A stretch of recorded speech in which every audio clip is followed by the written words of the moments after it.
नमस्कार दोस्तों। एनसीबी के जोनल डायरेक्टर समीर वानखेड़े, परिचय देने की ज़रूरत नहीं है क्योंकि वो परिचय के मोहताज नहीं है और उन्हें हर कोई जानता है। समीर वानखेड़े और नवाब मलिक की जो आपसी लड़ाई हुई, वो हर जगह छाया रहा, हर मीडिया में छाया रहा, हर जगह बात होती रही। लेकिन अब क्या होगा और अब समीर वानखेड़े क्या करेंगे, ये सबसे बड़ा सवाल है। आज मैं बताने वाला हूं ये कि सितंबर में ही समीर वानखेड़े की जो कार्यकाल था एनसीबी का जोनल डायरेक्टर का, वो ख़त्म हो चुका था। लेकिन उसके बाद 4 महीने का उन्हें एक्सटेंशन दिया गया और वो 4 महीने का जो एक्सटेंशन है वो 31 दिसंबर को ख़त्म हो रहा है।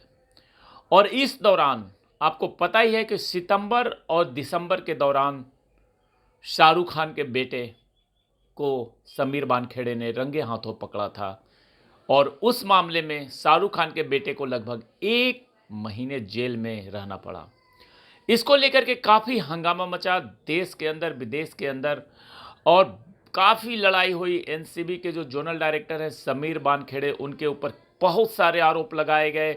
यहाँ तक कि नवाब मलिक ने उनके जाति धर्म से लेकर के उनकी शादी ब्याह, हर पर्सनल लाइफ तक पे बहुत आरोप लगाए।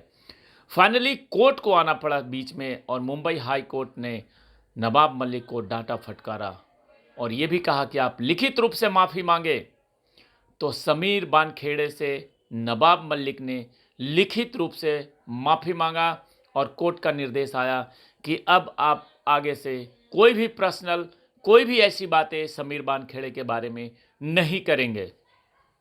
लेकिन अब सबसे बड़ा सवाल यह है कि 31 दिसंबर को समीर वानखेड़े का जो कार्यकाल समाप्त हो रहा है, उसके बाद क्या होगा? क्योंकि जो खबर जो सुनने में आ रही है, जो चर्चा सुनने में आ रहा है, वो ये है कि समीर वानखेड़े अब एनसीबी में एक्सटेंशन लेने के मूड में नहीं हैं और वो जहाँ भी उन्हें पोस्टिंग दी जाएगी, वहाँ वो जा सकते हैं। अब उन्हें कोई भी प्लान नहीं है कि वो एनसीबी के जो उनका पोस्ट है, उसमें और एक्सटेंशन के लिए वो बातचीत करें।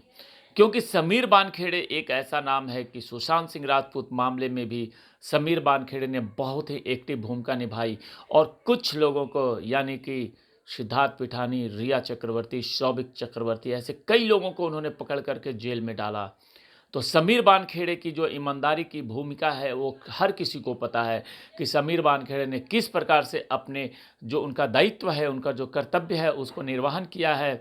लेकिन उनके पीछे कई पॉलिटिशियंस लग गए, जिसके कारण से उन्हें उस केस से भी हटना पड़ा और कई सारे आरोप भी लगे। तो खैर, अब देखना यह है कि क्या 31 दिसंबर के बाद समीर वानखेड़े की पोस्टिंग वहीं रहती है, एक्सटेंशन मिलता है, या फिर उन्हें मुंबई छोड़ के किसी और जगह जाना पड़ेगा। तब तक के लिए जय हिंद, जय भारत।